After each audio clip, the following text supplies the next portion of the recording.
സുപ്രധാനമായ ഒരു തീരുമാനത്തിൻ്റെ വെളിച്ചത്തിലാണ് നമ്മളെല്ലാം ഇന്നിവിടെ കൂടിയിട്ടുള്ളത്. ഇന്ത്യൻ യൂണിയൻ മുസ്ലിം ലീഗ്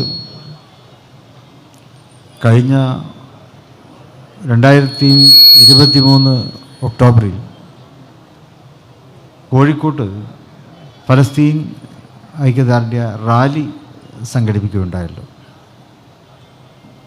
2023 ഒക്ടോബർ 7 അന്ന് ഇസ്രായേൽ ഫലസ്തീനിലേക്ക് ഗസ ഭാഗത്തേക്ക് കടന്നു വന്നുകൊണ്ട് അവിടെ നിരായുധരായിട്ടുള്ള, നിരപരാധികളായിട്ടുള്ള, നിരാലംബരായിട്ടുള്ള ഗസ നിവാസികൾക്കെതിരെ ആയുധപ്രയോഗം നടത്തി അവരെ കൂട്ടക്കൊലയ്ക്ക് തുടക്കം കുറിച്ചു. അത് കഴിഞ്ഞപ്പോൾ 1.5 വർഷം പിന്നിട്ടു. അതിനിടയ്ക്ക് വെടിനിർത്തലുകൾ എന്ന പേരിലൊക്കെ അന്താരാഷ്ട്ര ഇടപെടലുകളുണ്ടായി. പക്ഷേ വെടിനിർത്തിയതിന് ശേഷവും ഇസ്രായേൽ അവരുടെ ആ നരവേട്ട അവിടെ തുടർന്നു കൊണ്ടിരിക്കുന്ന കാഴ്ചയാണ് നമുക്ക് കാണുവാൻ കഴിയുന്നത്. പ്രത്യേകിച്ച് കഴിഞ്ഞ 1.5 മാസക്കാലമായി ഗസയിലെ ജനങ്ങളെ മുഴുവനും ഉന്മൂലനാശം വരുത്തുക എന്നുള്ള ഉദ്ദേശത്തോടെയാണ് ഇപ്പോൾ ഇസ്രായേൽ അവിടെ പെരുമാറിക്കൊണ്ടിരിക്കുന്നത്. ജനങ്ങളെ, പ്രത്യേകിച്ച് കുട്ടികളെയൊക്കെ പട്ടിണിക്കിട്ട് കൊല്ലുകയാണ്. മുൻകാലങ്ങളിൽ പല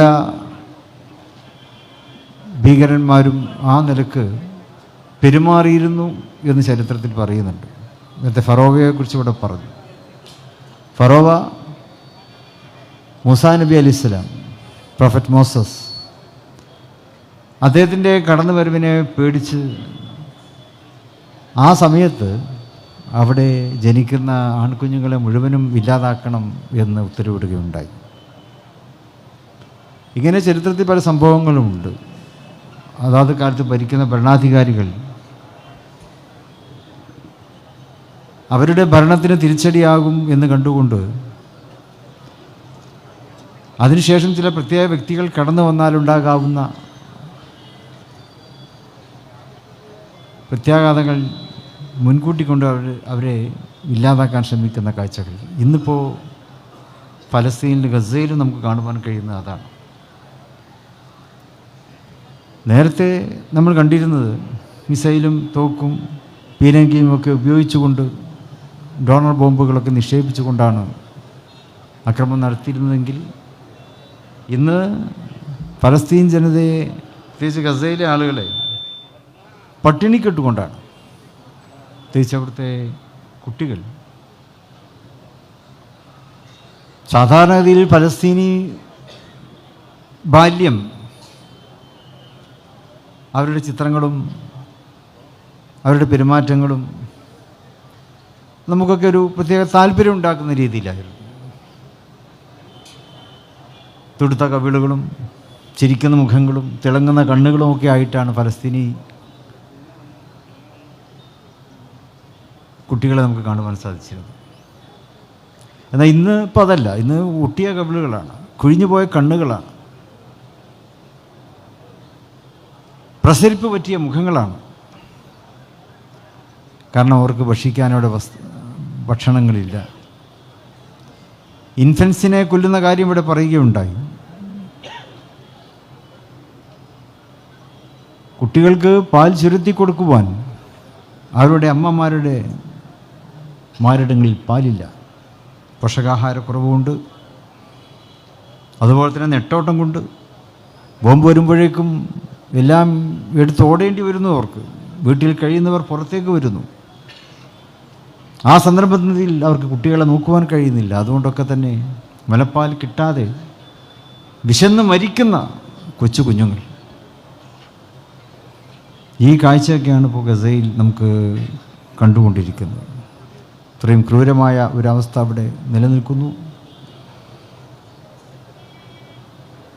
ഇസ്രായേൽ എല്ലാ വിധത്തിലുള്ള യുദ്ധമര്യാദകളെയും കാറ്റിൽ പറത്തിക്കൊണ്ടാണ്.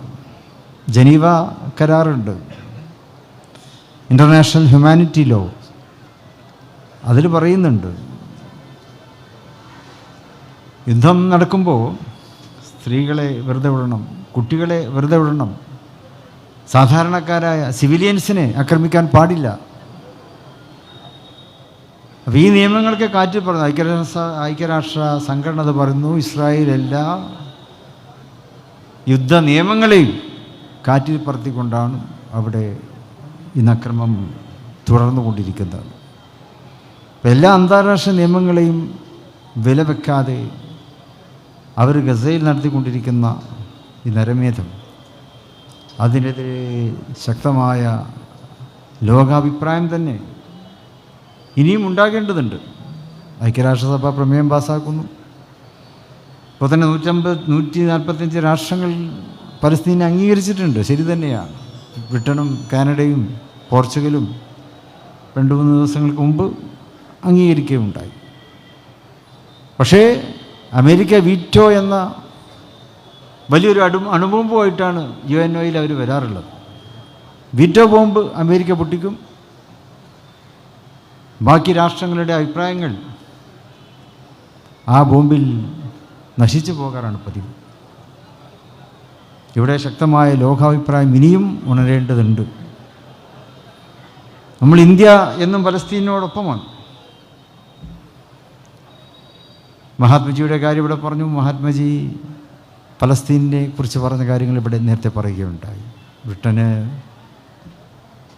ബ്രിട്ടീഷുകാർക്ക് ബ്രിട്ടൻ പോലെ, ഫ്രഞ്ചുകാർക്ക് ഫ്രാൻസ് പോലെ, അറബികൾക്ക് ഫലസ്തീനും അത് അറബികളുടേതാണെന്നാണ് ഗാന്ധിജി പറഞ്ഞത്. മഹാനായ രാഷ്ട്രശില്പി പണ്ഡിറ്റ് ജവഹർലാൽ നെഹ്റുവും തന്നെയാണ് പറഞ്ഞത്. സ്വാതന്ത്ര്യ സമരകാലത്താണ് അവരിത് പറയുന്നത്. അത് ദേശീയതയുടെ ഒരു മുദ്രാവാക്യം കൂടിയായിരുന്നു. അത് സ്വാതന്ത്ര്യ സമരകാലത്തെ മുഖ്യ മുദ്രാവാക്യങ്ങൾ എന്നുള്ളത് സ്വാതന്ത്ര്യ സമരകാലത്തെ നേതാക്കന്മാരുടെ പ്രസ്താവനകൾ എന്ന് പറയുന്നത് അത് സ്വാതന്ത്ര്യത്തിന് വേണ്ടിയുള്ള പോരാട്ടത്തിന് ഊർജം പകരുന്നതാണ്. അപ്പോൾ ഇന്ത്യയുടെ സ്വാതന്ത്ര്യത്തിന് വേണ്ടിയുള്ള പോരാട്ടത്തിന് ഊർജം പറഞ്ഞ പ്രസ്താവനയാണ് ഫലസ്തീൻ അറബികളുടേതാണ് എന്ന് ഇന്ത്യയുടെ നേതാക്കളെന്ന് പറഞ്ഞത് എന്നുള്ളത്. അത് പക്ഷേ ഇന്ന് ഇന്ത്യ ഭരിക്കുന്ന ചിലർ മറന്നുപോയിരിക്കുന്നു എന്നുള്ളതാണ്. നമ്മുടെ സ്വാതന്ത്ര്യ സമരത്തിൻ്റെ ഭാഗമാണ്, ആ പോരാട്ടത്തിൻ്റെ മുദ്രാവാക്യമാണത് ഫലസ്തീനെ അംഗീകരിക്കണമെന്ന് പറഞ്ഞത്. ഒരുപക്ഷെ ലോകത്ത് മറ്റൊരു രാജ്യവും ഇത്രയും താഴോട്ടിറങ്ങി അടിവേരിൽ ഇറങ്ങിക്കൊണ്ട് ഇത്തരത്തിലുള്ള പ്രസ്താവന നടത്തിയിട്ടുണ്ടാവുകയില്ല. അപ്പോൾ ഇന്ത്യ അത്രമാത്രം അറബ് സമൂഹത്തോടൊപ്പമാണ്, ഫലസ്തീൻ സമൂഹത്തോടൊപ്പമാണ്, ആട്ടി ഓടിക്കപ്പെട്ട ആ ജനതയോടൊപ്പമാണ് ഇന്ത്യ എന്നും ഉള്ളത്. അതിൻ്റെ ഭാഗമായിട്ട് തന്നെയാണ് നമ്മളന്ന് കോഴിക്കോട്ട് കഴിഞ്ഞ വർഷം കൂടി, ഇപ്പോൾ കൊച്ചിയിലെ മറൈൻ ഡ്രൈവിലും നമ്മളിവിടെ ഒരുമിച്ച് കൂടിക്കൊണ്ട് നമ്മളിവിടെ ഉറക്കെ ശബ്ദമുയർത്തുകയാണ്. ഈ ശബ്ദം കേൾക്കാനുള്ള കാത് ഇസ്രായേലിനുണ്ടായെങ്കിൽ, അമേരിക്കയ്ക്കുണ്ടായെങ്കിൽ എന്ന് നമ്മൾ ആഗ്രഹിച്ച് പോവുകയാണ്. ലോകത്ത് എവിടെ ആര് ഭീകരത ചെയ്യുന്നോ ഇതൊക്കെ സൂക്ഷ്മദർശി വെച്ച് നോക്കുന്ന അമേരിക്ക മുമ്പ് സദ്ദാം ഹുസൈൻ അവിടെ അക്രമം കാണിക്കുന്നു എന്ന് പറഞ്ഞുകൊണ്ട് സദ്ദാം ഹുസൈനെ തേടി അമേരിക്ക ഇറാഖിലെത്തുകയാണ്. അദ്ദേഹത്തെ പിടിക്കുന്നു. ആദ്യം അദ്ദേഹത്തിൻ്റെ സൈന്യത്തെ നിർവീര്യമാക്കി, ഒറ്റപ്പെട്ടു പോയ അദ്ദേഹം. പിന്നെ അദ്ദേഹത്തെ പിടിച്ചു, അദ്ദേഹത്തെ തൂക്കിക്കൊന്നു എന്നുള്ളതാണ്. അവിടെ പോയി അത് ചെയ്തു. കേണൽ മുഅമ്മർ ഗദ്ദാഫിയെയും അതാണ് ചെയ്തത്. ലിബിയയിലെ കേണൽ മുഅമ്മർ ഗദ്ദാഫി, ആ ഗദ്ദാഫിയെയും അമേരിക്ക ലിബിയയിൽ പോയിട്ട് അവിടെ പോയി പിടിച്ചു കൊന്ന ചരിത്രമാണുള്ളത്. ഈ അക്രമങ്ങളൊക്കെ കാണിച്ചു എന്ന് പറഞ്ഞുകൊണ്ട്, എന്നാൽ ഇതിനേക്കാളേറെ ഭീകരതാണ്ഡവമാടിക്കൊണ്ടിരിക്കുന്ന നെതന്യാഹുവിനെ അമേരിക്ക വൈറ്റ് ഹൗസിലേക്ക് ക്ഷണിക്കുകയാണ്. അക്രമം ആര് കാണിച്ചാലും അത് അക്രമമാണല്ലോ. പക്ഷേ അമേരിക്ക അവിടെ ഇരട്ടത്താപ്പ് കാണുന്നു. അക്രമികൾ എന്ന് പറഞ്ഞ് സദ്ദാമിനെയും ഗദ്ദാഫിയെ നമുക്ക് ഇല്ലാതാക്കിയവർ, അക്രമകാരിയാണെന്ന് ഐക്യരാഷ്ട്രസഭ തന്നെ വിലയിരുത്തുന്ന, ലോകരാഷ്ട്രങ്ങൾ വിലയിരുത്തുന്ന ഒരു ഭരണാധികാരിയെ വൈറ്റ് ഹൗസിലേക്ക് കൊണ്ടുവന്നുകൊണ്ട് അവിടെ മക്ഡൊണാൾഡ് കൊടുക്കുന്നു, സ്റ്റാർബക്സ് കൊടുക്കുന്നു, സൽക്കരിക്കുന്നു. ഇതാണോ ലോകനീതി എന്ന് ചോദിക്കുവാൻ നമ്മൾ ആഗ്രഹിക്കുകയാണ്. ഇവിടെ ലോകനീതി നമുക്ക് വീണ്ടെടുക്കേണ്ടതുണ്ട്. എല്ലാ അക്രമങ്ങൾക്കെതിരെയും നമുക്ക് ശബ്ദം ഉയർത്തേണ്ടതുണ്ട്. പലസ്തീനിലെ പാവപ്പെട്ട ആ സമൂഹം ലോകത്തെ മറ്റേതൊരു ജനതയെപ്പോലെയും തന്നെയാണ് അവർക്കും അവകാശങ്ങളുണ്ട്. വീട്ടിൽ സമാധാനത്തോടെ കിടന്നുറങ്ങാനുള്ള അവകാശം അവർക്കുണ്ട്. കുട്ടികൾക്ക് സ്കൂളിൽ പോകുവാനുള്ള അവകാശമുണ്ട്. കുട്ടികൾക്ക് മിഠായിയും ചോക്ലേറ്റും കഴിക്കുവാനുള്ള അവകാശമുണ്ട്. ഉമ്മമാർക്ക് കുട്ടികളെ താലോലിക്കുവാനുള്ള അവകാശമുണ്ട്. പിതാക്കന്മാരോടൊപ്പം ഉല്ലസിക്കുവാനുള്ള അവകാശം കുട്ടികൾക്കുണ്ട്. ആശുപത്രിയിൽ പോകുവാനുള്ള അവകാശം അവർക്കുണ്ട്. പക്ഷേ ഇന്ന് അതെല്ലാം നിഷേധിക്കപ്പെട്ടിരിക്കുകയാണ്. ലോകത്തെ മറ്റേതൊരു ജനതയും ആസ്വദിച്ചു കൊണ്ടിരിക്കുന്ന അവകാശങ്ങൾ, ആ അവകാശങ്ങൾ ഓരോന്നോരോന്നായി ഇല്ലാതാക്കി കേവലം മൃതശരീരങ്ങളായി ഫലസ്തീൻ ജനതയെ ഇസ്രായേലിൽ നിന്ന് മാറ്റിയിരിക്കുകയാണ്. മിഠായി പൊതിയുന്നത് പോലെയാണല്ലോ ആ കുട്ടികളുടെ മയ്യത്ത്, മൃതദേഹങ്ങളെ പൊതിഞ്ഞു കൊണ്ടുപോകുന്നത്. നമ്മളത് കാണുന്നു.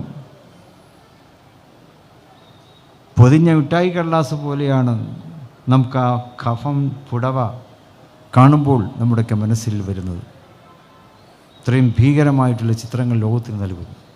പലസ്തീനിലെ ഒരു രണ്ട് കൈയും നഷ്ടപ്പെട്ട ഒരു ബാലൻ, ആ ബാലൻ്റെ ഫോട്ടോ ഈയിടെ ലോകശ്രദ്ധ പിടിച്ചു പറ്റുകയുണ്ടായി.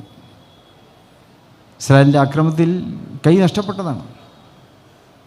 അപ്പോൾ ആ കുട്ടി പറയുന്നുണ്ട്, എനിക്കിനി എൻ്റെ ഉമ്മയെ കെട്ടിപ്പിടിക്കാൻ കഴിയുന്നില്ലല്ലോ എന്നാണ് ആ കുട്ടി അന്ന് വിലപിച്ചത്.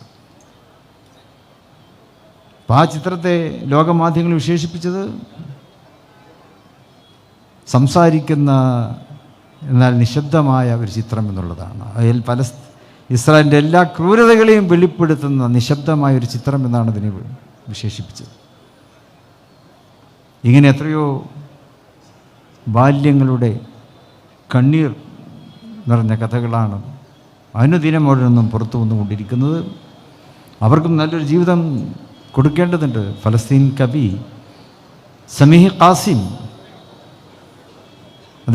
അദ്ദേഹത്തിൻ്റെ കവിതയിൽ പറയുന്നുണ്ട്, ഞങ്ങൾക്കും ഞങ്ങളുടെ ഉമ്മയുടെ മുത്തം കിട്ടാനുള്ള അവകാശമുണ്ട്. ഞങ്ങളുടെ പിതാവിനോടൊപ്പം ചിലവഴിക്കുവാനുള്ള അവകാശമുണ്ട്. ഞങ്ങളുടെ കുട്ടികളോടൊപ്പം കളിക്കുവാനുള്ള അവകാശമുണ്ട്. മരുന്ന് കഴിക്കുവാനുള്ള അവകാശം ഞങ്ങൾക്കുണ്ട്. പക്ഷെ അതൊക്കെ തന്നെ ഇസ്രായേൽ ഇല്ലാതാക്കിയിരിക്കുന്നു. എന്നാലും ഞങ്ങളുടെ സ്വപ്നം അവശേഷിക്കുകയാണ്. From the river to the sea Palestine will be free എന്ന് അദ്ദേഹം പറയുന്നുണ്ട്. ഗസക്കടുത്ത ഒരു നദിയുണ്ട്. ആ നദിയിൽ നിന്നും വടക്ക് സ്ഥിതി ചെയ്യുന്ന സമുദ്രമുണ്ട്. ആ സമുദ്രം വരെ ഒരു കാലത്ത് ഞങ്ങൾ സ്വതന്ത്രരാകും എന്നുള്ള സ്വപ്നം, ആ സ്വപ്നം സാക്ഷാത്കരിക്കട്ടെ എന്നാണ് നമുക്കൊക്കെ പറയുവാനുള്ളത്. ഗസ എന്ന് പറഞ്ഞൊരു വലിയ പ്രദേശമൊന്നുമല്ല. 41 കിലോമീറ്റർ നീളത്തിൽ കുറച്ച് വീതിയിലുള്ള ഒരു ചെറിയ തുരുത്താണ്. ഞാൻ ChatGPT ചോദിച്ചു, ഈ ഗസയുടെ അത്ര വിസ്തീർണമുള്ള വല്ല പ്രദേശവും കേരളത്തിലുണ്ടോ എന്ന് ചോദിച്ചു. അപ്പോൾ ChatGPT പറഞ്ഞു, കേരളത്തിലുണ്ട്, നമ്മുടെ മഞ്ചേശ്വരം താലൂക്കിൻ്റെ അത്ര വലുപ്പമേ ഉള്ളൂ എന്നാണ് പറഞ്ഞത്. മഞ്ചേശ്വരം താലൂക്ക് 381 സ്ക്വയർ കിലോമീറ്ററാണ്.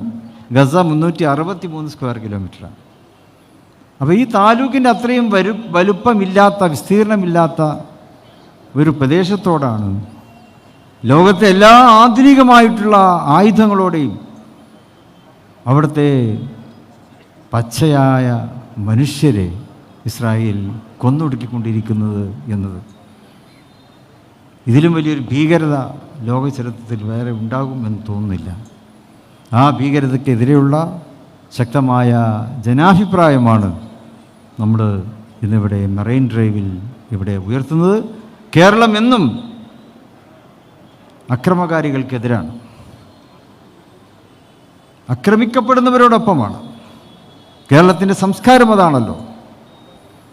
എല്ലാം നഷ്ടപ്പെട്ടവരോടൊപ്പം ചേർന്നുകൊണ്ട് അവർക്ക് ആത്മവിശ്വാസം പകരുക എന്നുള്ള സംസ്കാരമാണ് കേരളത്തിനുള്ളത്. ആ സംസ്കാരത്തെ ഇന്ത്യൻ യൂണിയൻ മുസ്ലിം ലീഗ് അതൊന്നുകൂടി പുതിയ കാലഘട്ടത്തിലെ സമൂഹത്തിന് മുമ്പിൽ ഉറക്കെ പ്രഖ്യാപിക്കുന്നു എന്നതാണ് ഈ സോളിഡാരിറ്റി കോൺഫറൻസ് ഇവിടെ പ്രഖ്യാപിക്കുന്നത്. അതിൻ്റെ ഔപചാരികമായ ഉദ്ഘാടനം സർവശക്തൻ്റെ തിരുനാമത്തിൽ നിർവഹിച്ചതായി അറിയിക്കുന്നു. നന്ദി. ജയ് ഹിന്ദ്.